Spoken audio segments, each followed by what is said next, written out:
Hello and welcome back to Mood India, California Arts Association's presentation of performing arts from India. I'm your host, Arvind Kansal. Continuing our series on Indian musical instruments, today's instrument is Bansuri, the Indian bamboo flute.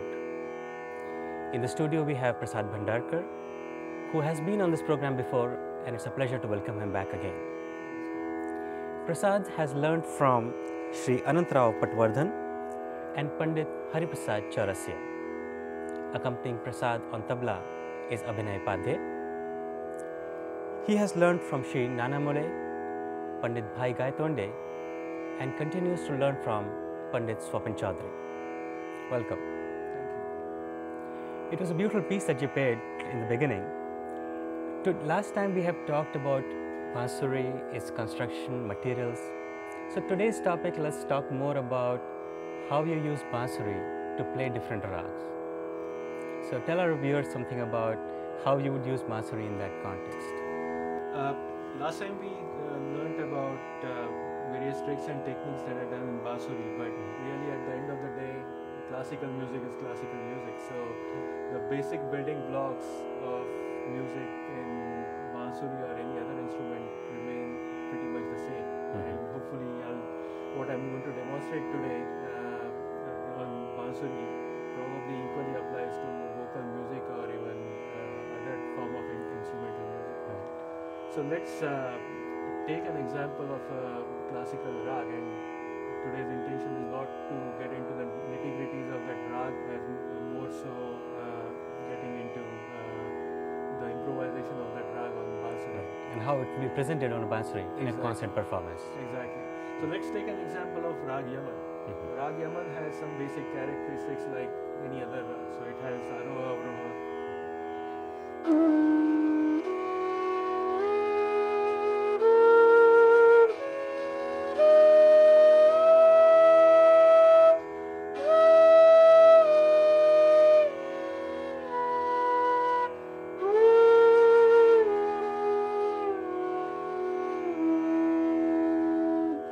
This is Aroha, and then there are some key phrases in Yaman without which it won't seem like Yaman. So, for example,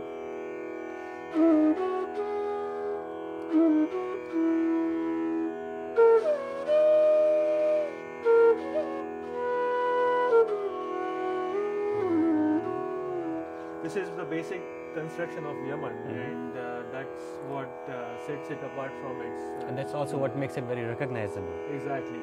Now, if you're a new student of Bansuri and you want to start learning Yaman, then the first thing that you do before you play even alap or jod or even compositions is just practice the scale of Yaman and develop on that scale. So, for example, you would practice.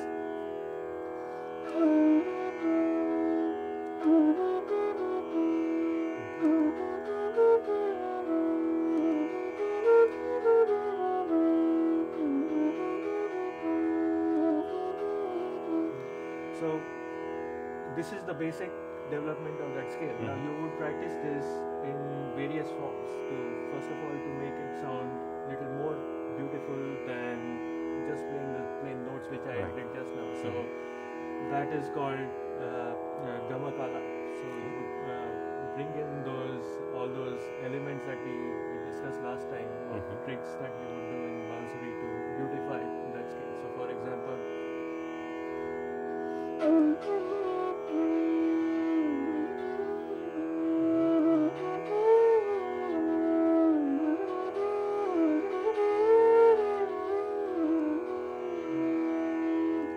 so you saw that those same phrases that I played earlier sounded very flat, but then you bring in those slides and glides that are so typical of our music, and suddenly the whole thing comes alive, right? So you would probably practice this in both forms. It's also important to practice flat, without the gamak, because eventually you would play tans in this rag, and tans have to go much faster, and therefore they don't have those kind of glides and slides and shaking of notes.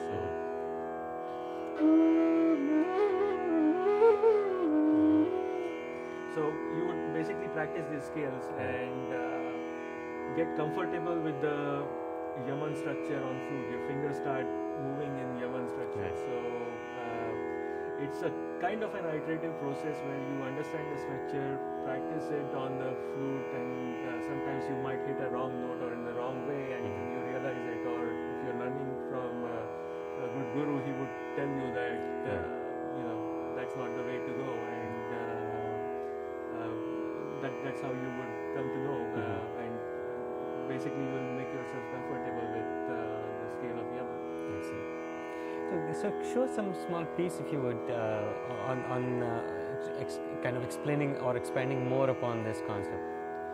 So just now, what few phrases that I showed were around the note sa. So I played, for example, they're all accenting the main note sa. Now, one of the most important notes in Yaman is Gandhar or Ga. So you can do the same thing around the note ga. So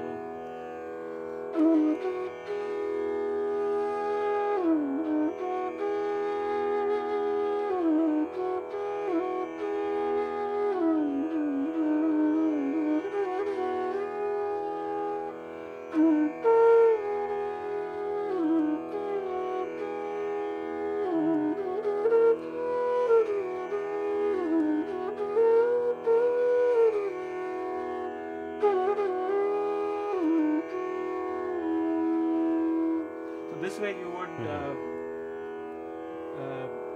find out a way to present and beautify all the important notes of Yaman. So now, as it happens, some of the notes are not that important, and therefore in your overall performance you have to adjust that balance, focus more on ga, more on pa, stress more of them, and less on some of the other notes, for example, deva.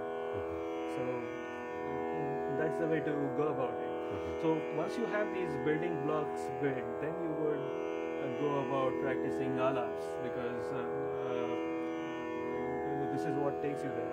Okay. Now, when you listen to a Bansuri concert or any other classical concert, the first thing that you would notice is, of course, you would have tanpuras to fill up the ambience, but then you would start by having long notes of initially, just to settle down, invoke your God and Guru to bless you for the concert. In fact, some vocalists even take the name of God in their initial establishment of notes. So you would just play.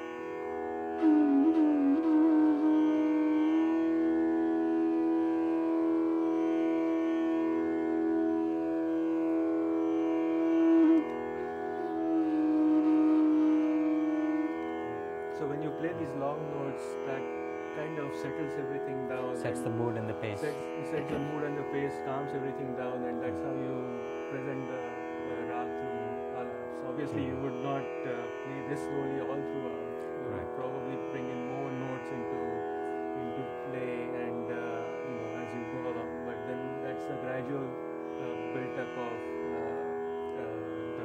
the tempo. So, for example, by the time that you would have reached higher knee or higher sa, you would probably play many more notes than what we played just now. So, for example,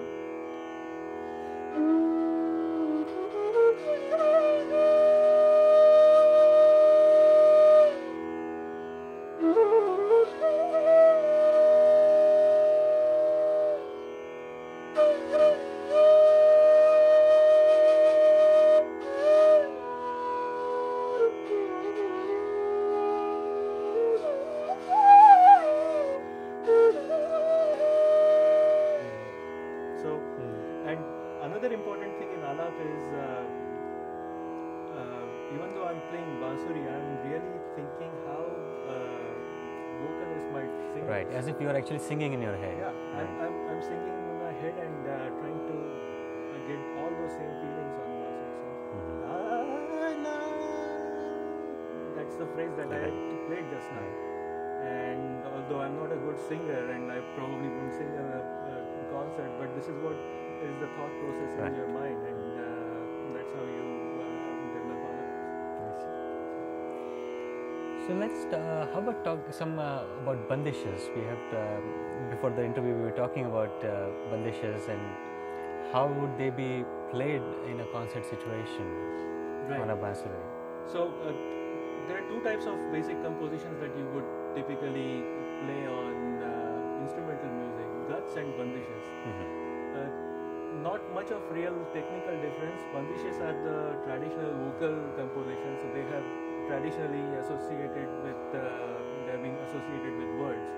Whereas guts are, since there need not be any words in instruments, they're just compositions based on notes. That's the basic difference. So the concept is the same. It's just how they're yes, except presented. that when you're playing the bandish, or at least the notes of the bandish, you have to be a little conscious of it, because sometimes many of the people who are listening to this might have heard it, and if one would to twist and turn it like one can take liberties with the gad, it might sound a little odd. So that's the only. So you have to maintain the fidelity to the phrasing of exactly. it, right? So let's take an example of a very traditional bandish, Eriali Abhinay. It's a bandish in teen tal. So let's see how you would develop it. So first thing that you would do, and especially it's very important if you are a beginner, to start from a traditional bandish, because those have evolved over the years and people have put in a lot of thoughts in composing those. So they are probably very strictly structured in the rag. So let's take an example of Eriali.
Establish the bandish and the pace of that bandish. Now you would start slowly beautifying it. One way to beautify is to just take the basic phrasing of that bandish and try to improve it. So for example,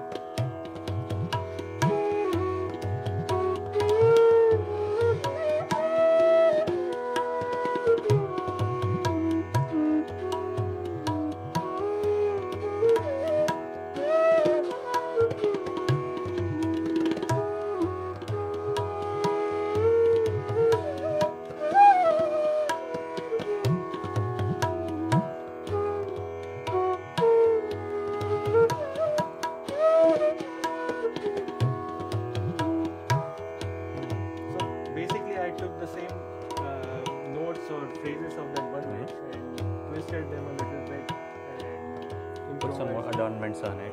Right. So once you do that, maybe you can take it a little further, because I stuck just now to that 16-beat cycle. Now you can go in multiples of that and still improvise.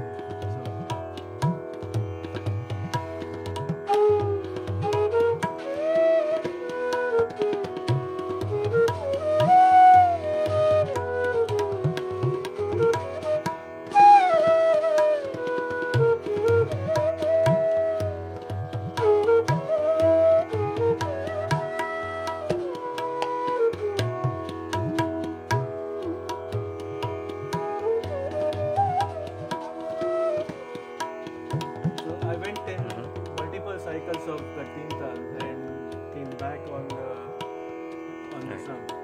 Now one way to come back on the sum or come back on the mukhara is through what is known as tihai, or repeating the same pattern 3 times. Right. It's not necessarily used by everybody, particularly in vocal music. It's used much less. But my guru Hariji, he has his own style where he uses it so beautifully and so much.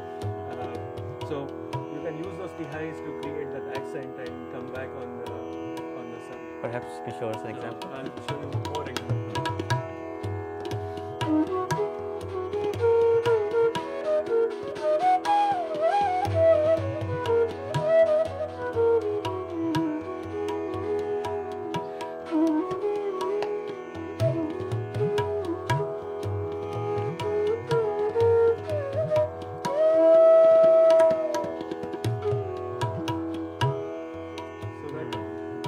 repeat the same pattern. It's not necessary to repeat the pattern of the composition. You can create any pattern just to create that accent on your approach and come back on the mudra or the sound. So that's an example of Bihai. Now you can once you have established all this, now you can play alaps. But alap that you would play with the rhythm are not necessarily the same alaps that you played without it in the beginning. When you're playing with a rhythm, you have to be very conscious of the accents of the rhythm. So, for example, I'm playing in a teen tal. Teen tal has its own personality. It's not just any 16-beat cycle. It has its own personality. So, 1, 2, 3, 4, 5, 6, 7, 8, 9, 10, 11, 12, 13, 14, 15, 16, 1. The places where I'm clapping, those have special accents, and good tabla players like Abhinay would show those accents in his tal. So when you are improvising in this composition in form of alaps, you have to make sure that you accent those beats. So let's take an example.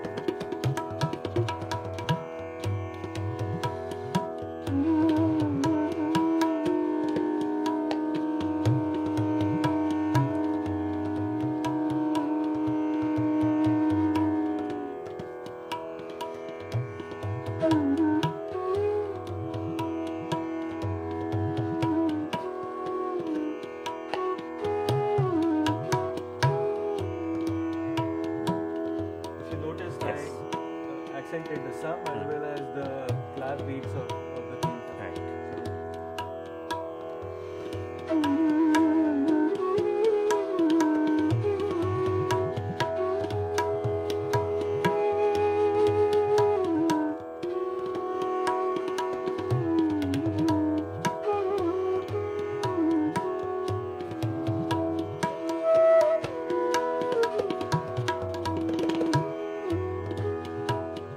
Beautiful.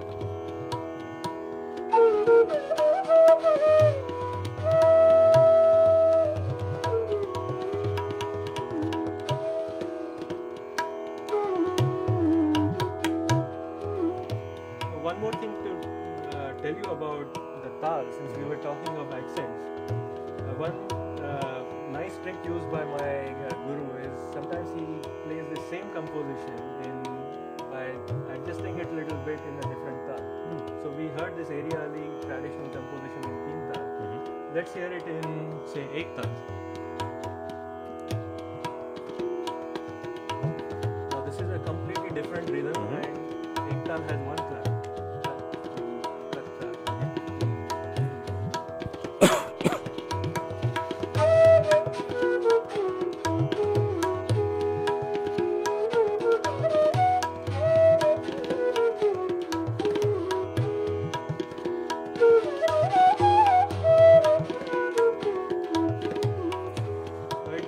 Sound like the same composition, but it's really the same phrasing with little different weightages to suit this particular rhythm. So that's the beauty of tal. Maybe we should take one more example in Matha tal. So that's a 9-beat cycle.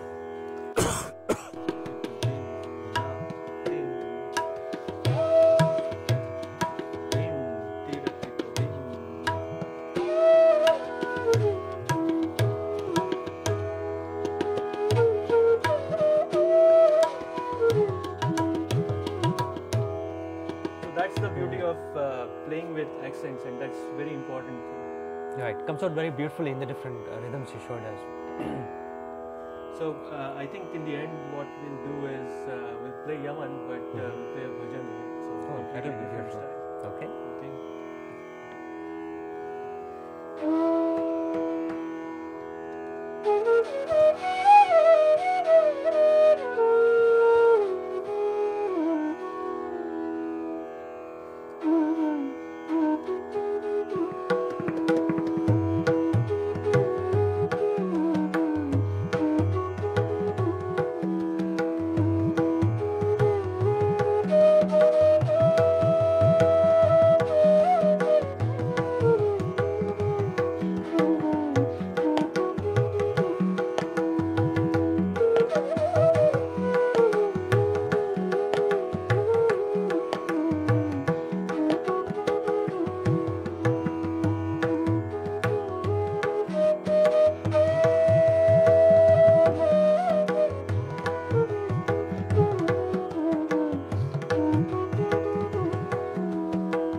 This concludes our program on Bansuri, the Indian bamboo flute.